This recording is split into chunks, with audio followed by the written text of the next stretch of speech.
Cher ami musulman, on m'a communiqué votre vidéo et donc je vais y répondre. D'abord, je me présente. Je suis un théologien de l'Église catholique. Et donc, je vous donnerai les réponses qui me paraissent les plus profondes dans l'Église catholique, avec toute la fidélité à la tradition, jusqu'à notre pape François. Quel groupe chrétien est dans la vérité? Les vrais chrétiens. On constate que chaque groupe chrétien dit être sur la vérité. Les autres sont dans l'égarement. Un exemple, la bête noire pour les catholiques sont les protestants, les évangélistes, et vice-versa.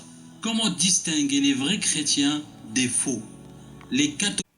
À cette première question, vous devez comprendre que la possession de la vérité au sens intellectuel du terme est subordonnée à la possession dans l'amour d'une personne qui s'appelle le Christ, qui est la vérité, qui est pour nous, tous les chrétiens, Dieu fait homme. Et donc, celui qui, entre guillemets, possède la vérité le plus, est au ciel. Il voit Dieu face à face. Il voit que Jésus est Dieu.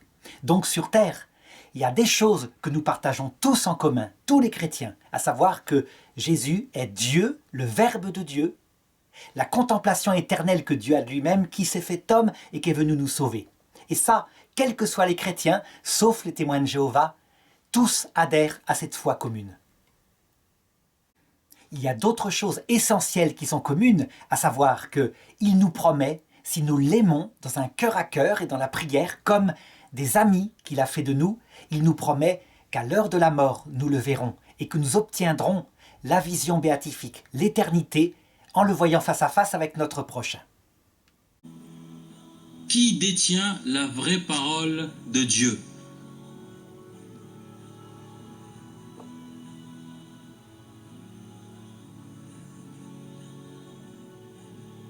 Est-ce que la Bible éthiopienne, 81 livres? Est-ce la Bible grecque orthodoxe, 75 livres? Ou la Bible catholique, 73 livres? La Bible protestante peut-être, 66 livres?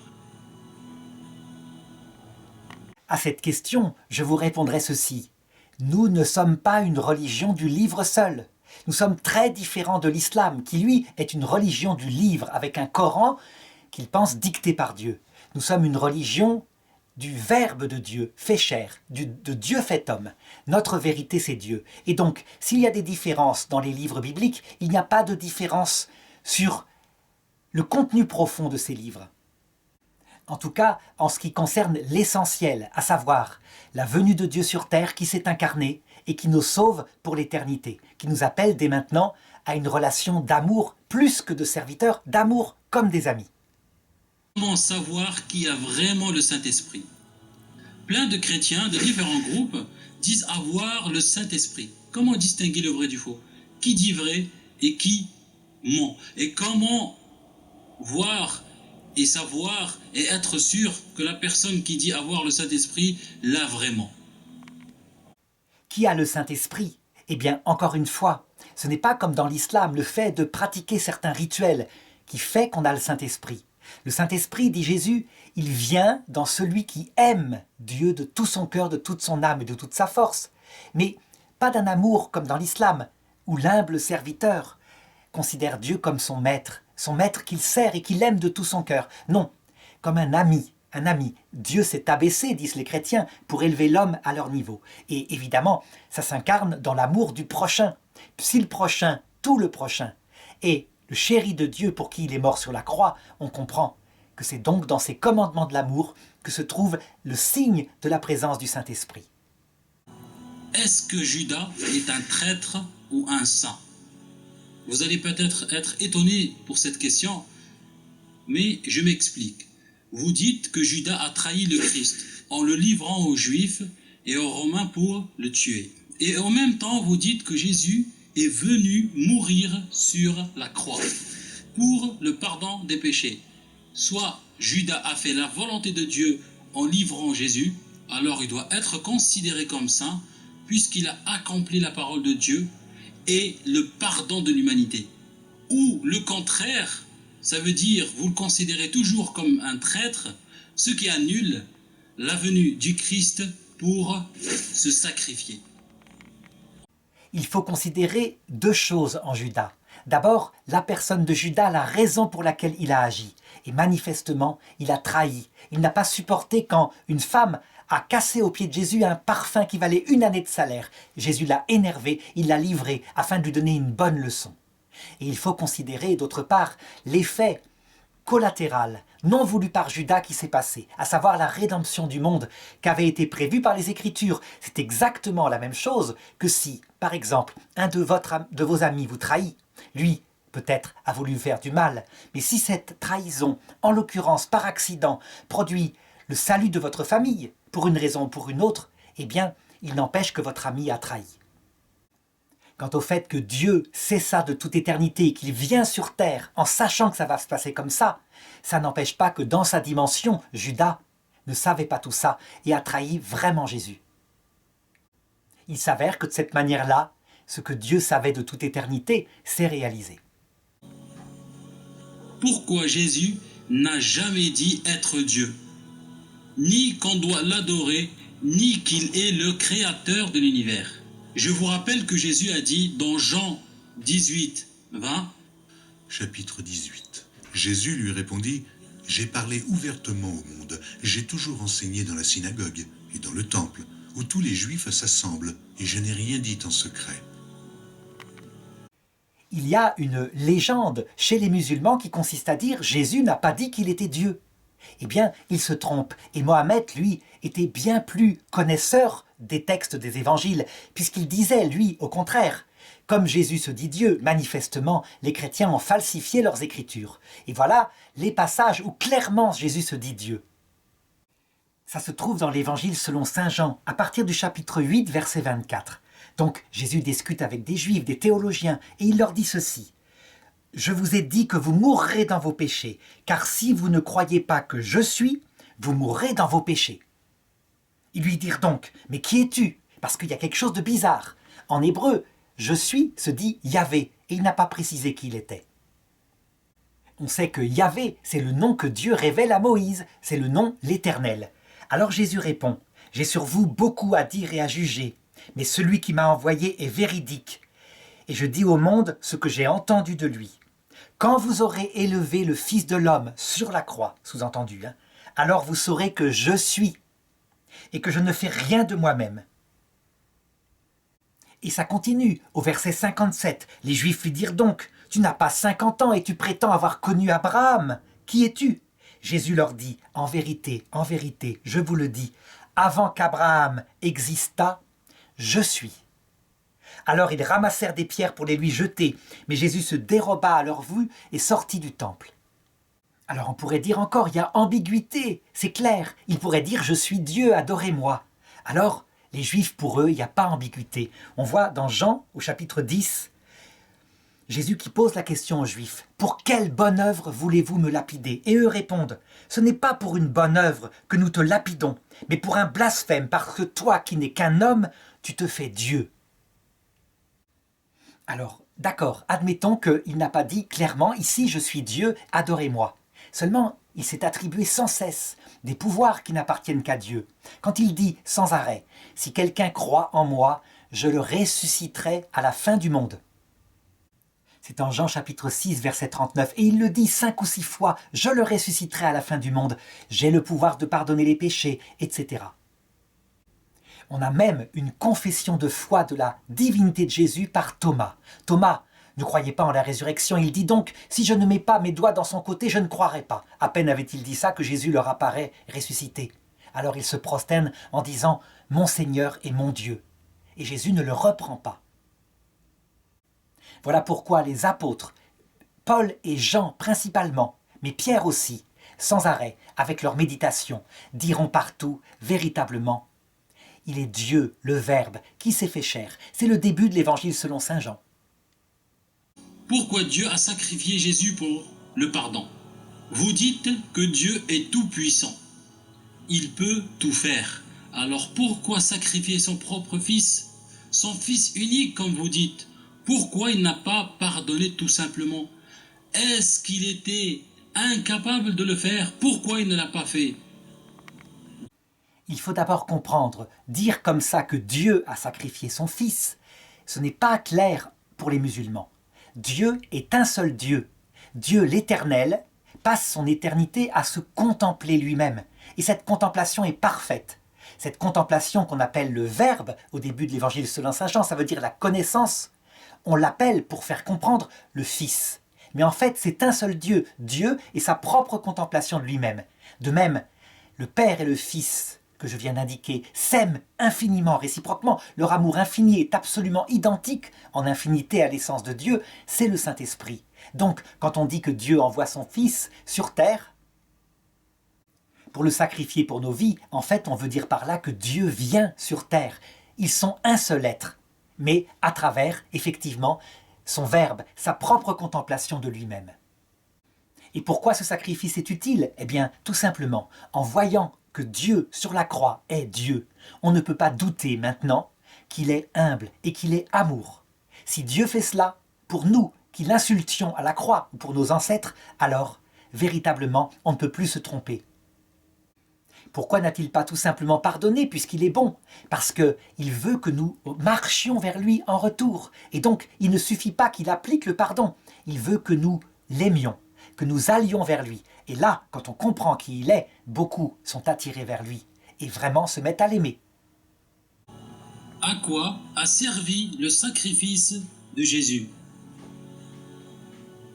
Quelques passages de la Genèse nous racontent le châtiment que Dieu a prononcé sur Adam et Ève. Petit rappel pour ceux qui n'ont pas lu cette histoire ou ceux qui n'ont pas une bonne mémoire.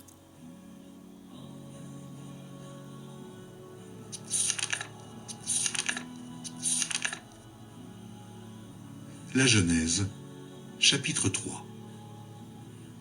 Il dit à la femme, « J'augmenterai la souffrance de tes grossesses. Tu enfanteras avec douleur, et tes désirs se porteront vers ton mari, mais il dominera sur toi. »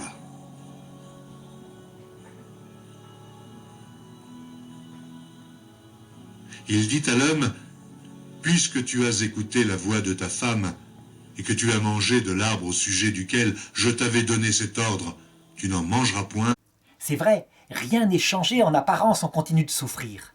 Ça veut dire que le sacrifice de Jésus, pour le moment, n'enlève pas les peines, et pour une raison simple. Comme je l'ai dit, son but est que nous répondions à son amour par un amour, y compris dans les épreuves de la vie, avec nos frères qu'ils ne connaissent pas encore. De cette façon-là, en souffrant avec lui, parfois, nous façonnons notre cœur, pour être un jour capable de le voir face à face, et aussi pour aimer nos frères, ayant affiné notre amour. À la 8e question. Qui est le Dieu de l'Ancien Testament? Vous dites que Jésus est Dieu et qu'il a apporté la paix et l'amour. Mais quand on vous sort quelques versets qui contredisent cela, surtout dans l'Ancien Testament, je donne des exemples ici. Ézéchiel, chapitre 9.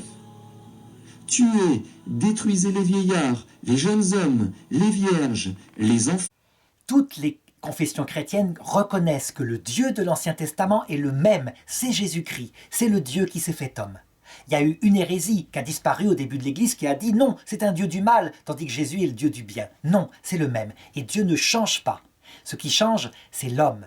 Lorsque Dieu, qui veut sauver tous les hommes, applique les efficaces recettes pour essayer que l'homme affine son cœur peu à peu et devienne saint.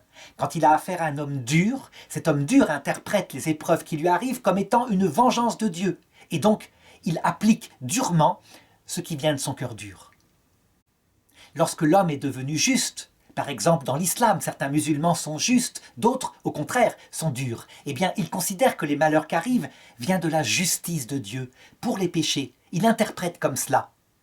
Est-ce que Dieu a changé? Est-ce qu'il n'y a pas plus de sacrifices ou moins pour les musulmans ou les chrétiens? Non, c'est la même chose. Mais quand quelqu'un est devenu disciple du Christ et qu'il vit les mêmes croix, alors il comprend que c'est le Père, ce bon Père qu'est Dieu, qui est en fait en train d'éduquer son cœur pour le sauver de l'orgueil, augmenter en lui son désir et faire qu'il participe avec lui au salut de tous les hommes. Il suffit d'ailleurs, pour le comprendre, de regarder, c'est une analogie, le comportement du pape François. Lorsqu'il a affaire aux criminels, du style les mafiosi italiens, il leur annonce « Attention, l'enfer existe, vous irez en enfer ». Lorsqu'il a affaire aux terroristes de Daesh, il dit « Il faut leur faire la guerre, il faut les arrêter ». Et ce même pape François, lorsqu'il prend un enfant innocent dans ses bras, eh bien, simplement, il le bénit. Voilà. À la 9e question. Pourquoi Jésus n'est pas revenu comme il l'a promis? Jésus a prophétisé son retour avant la mort des disciples. On va écouter le verset. Matthieu, chapitre 16. Je vous le dis en vérité. Quelques-uns de ceux qui sont ici ne mourront point, qu'ils n'aient vu le Fils de l'homme venir dans son règne. En fait, Jésus est revenu. Tout le problème, c'est que nous attendons son retour. Pour la fin du monde, glorieux, il descend du ciel, on en parle au journal de 20h. En réalité, tous les gens qui l'ont entendu parler, ce jour-là, cette génération ne passera pas que tout ne soit accompli. 30, 40 ans, 50 ans plus tard, tous sans exception l'avaient vu revenir dans sa gloire à l'heure de leur mort, un par un. Et personne ne s'en était rendu compte sur Terre. Mais réellement, tous les gens de cette génération, tous les gens de la guerre 14 l'ont vu sans exception revenir. Évidemment, Jésus-Christ n'a pas forcément intérêt à montrer les choses glorieuses maintenant. Il les réserve pour l'heure de la mort et la fin du monde. La 10e question. Le mariage et le divorce. Mais avant de poser la question, il est préférable de faire un petit rappel de ce que Jésus a dit sur ce sujet. Le mariage catholique est un mariage sacramentel. Ça veut dire qu'un couple qui est fait véritablement comme Dieu le veut est témoin, dit saint Paul, de ce qui se passe entre Dieu et notre âme. Question, est-ce que Dieu nous abandonne quand nous le trahissons, quand nous l'abandonnons? Réponse non. Même en enfer, quand quelqu'un a choisi, parce que c'est ça l'enfer pour un catholique, la personne s'y met librement et méprise le Christ à l'heure de la mort. Quelqu'un a choisi l'enfer. S'il se repentait, ce qui n'arrive jamais tant la liberté est parfaite au moment de ce choix, Dieu lui pardonnerait. Eh bien, le sacrement de mariage chrétien, Dieu veut qu'il représente pour tout le monde de manière visible cette fidélité qui se passe, quoi qu'il arrive, pour le meilleur et pour le pire. Et c'est vrai, vous dites, personne ou peu de gens arrivent à le vivre quand il y a trahison de l'autre. Dans ce cas-là, il n'y a pas excommunication si une personne n'y arrive pas et qu'elle se remarie. L'Église lui demande, parce qu'elle n'est plus témoin dans son mariage de ce que je viens de dire, de ne pas communier à la messe. Elle ne peut plus recevoir les sacrements, mais elle n'est pas excommuniée, elle doit aller à la messe. Simplement, elle prend l'attitude du pauvre qui dit « Seigneur, je comprends bien ton appel à être le sacrement de ce qui se passe par rapport à Dieu, mais je n'y arrive pas. » Alors elle repart bénie, parce que Dieu ne résiste pas à un cœur humble. La preuve que je n'invente pas cela, il y a la parabole du publicain. Dans Luc chapitre 18, verset 13, il y avait un homme au temple qui priait Dieu, un pharisien, et qui disait « Seigneur, regarde comme je suis bien, je jeûne comme il le faut, je fais tous les rituels. Je ne suis pas comme ce publicain, ce collecteur d'impôts pour les Romains. » Et le publicain, lui, était au fond de la synagogue et priait en disant « Seigneur, je suis un pauvre type, je fais comme je peux, aie pitié de moi. » Les deux revinrent chez eux, mais le publicain partit béni, parce que celui qui s'abaisse, Dieu le relève.